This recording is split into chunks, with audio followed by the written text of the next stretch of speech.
Good afternoon. My name is Braden Lee, and I conducted my research on the development and analysis of low-cost wireless flash memory devices.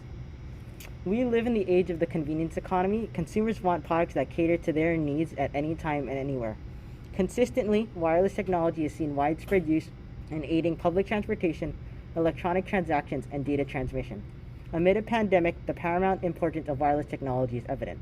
At the onset of the COVID-19 virus, individuals were able to use distance learning tools such as Zoom to connect while maintaining a physical separation. Radio frequency identification, or RFID, and near field communication, or NFC, have become staples of everyday life, used to facilitate contactless payment on systems of mass transit. The rise of these technologies coincides with this prevalence of the convenience economy.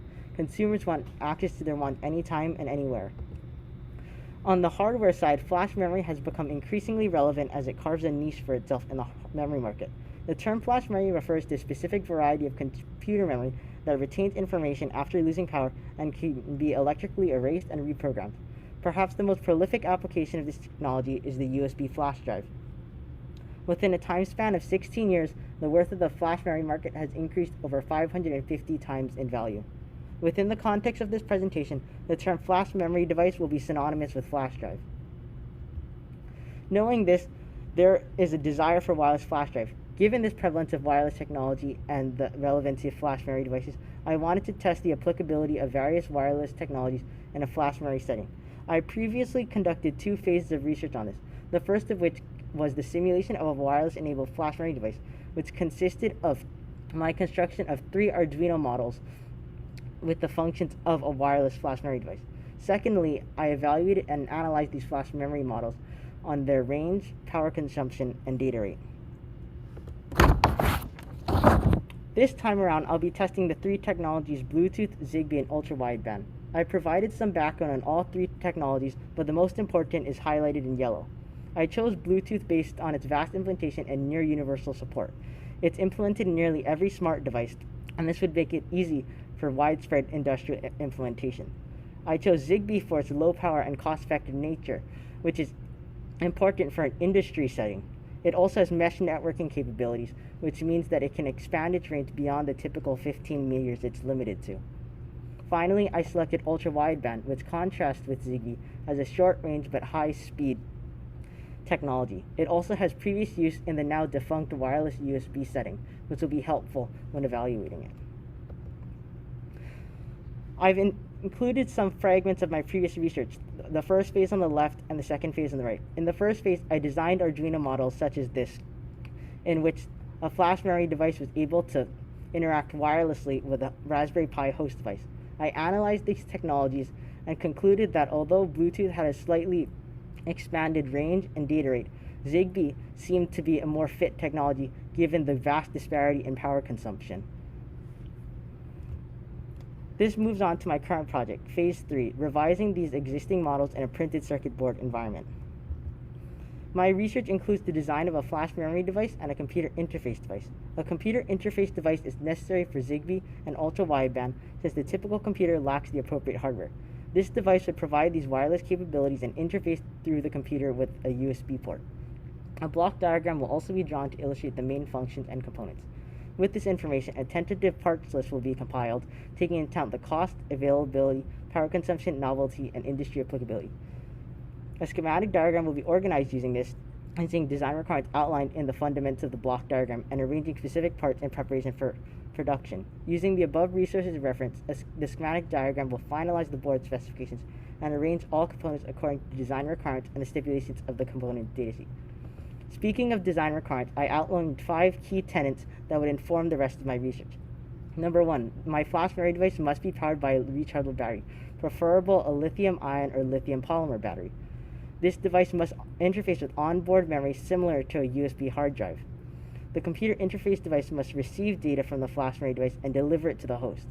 All devices must communicate wirelessly through a Zigbee, Bluetooth, or ultra-wideband medium, and this data will be handled and transmitted using the high-level data link control protocol. This is different from my previous research in which I used the Zigbee protocol.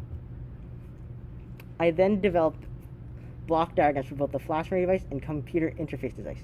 Here, a series of various power management ICs ensure that the lithium battery is stable. The rechargeable lithium-ion battery powers both the circuit and microcontroller.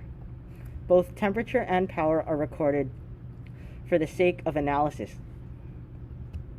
All data is accessed through the NAND flash memory controller, and an on-off switch uses a soft shutdown method to prevent further data loss during transmission.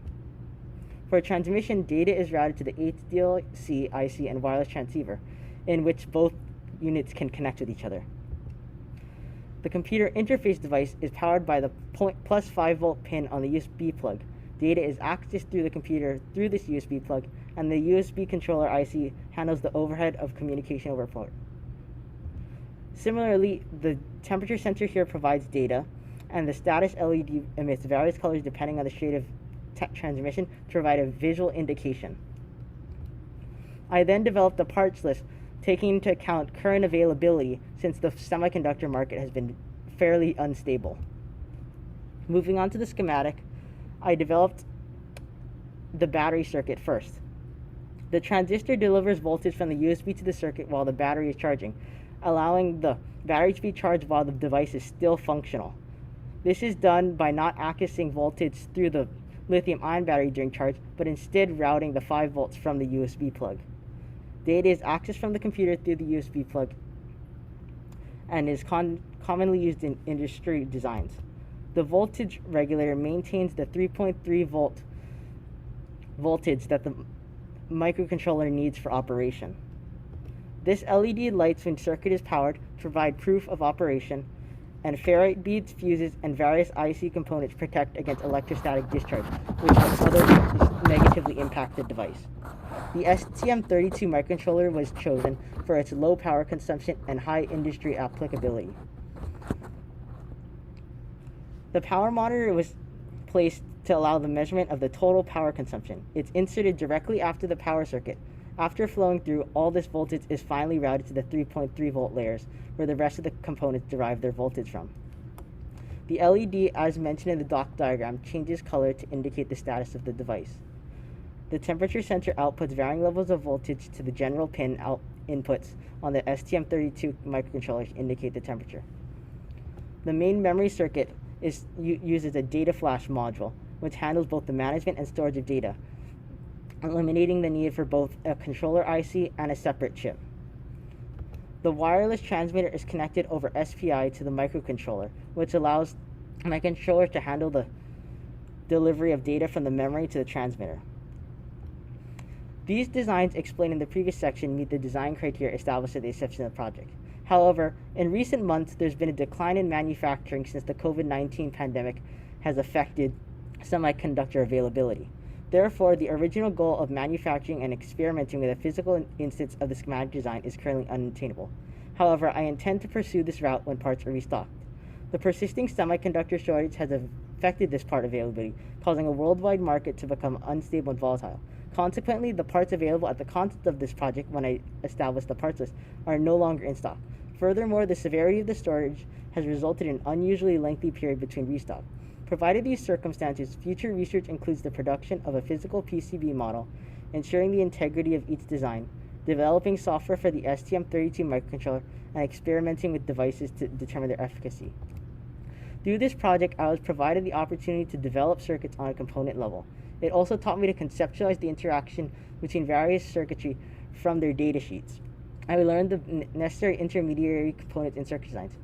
For future students, I have the advice to be mindful of the industrial circumstances of the project, especially with mine and the semiconductor market's volatility. It's important to prioritize these circumstances when looking to the future of the project. I'd like to make a thank you to Dr. Adonis, Pavjak, Doc Anoy, and my peers for their support throughout my project. Thank you so much.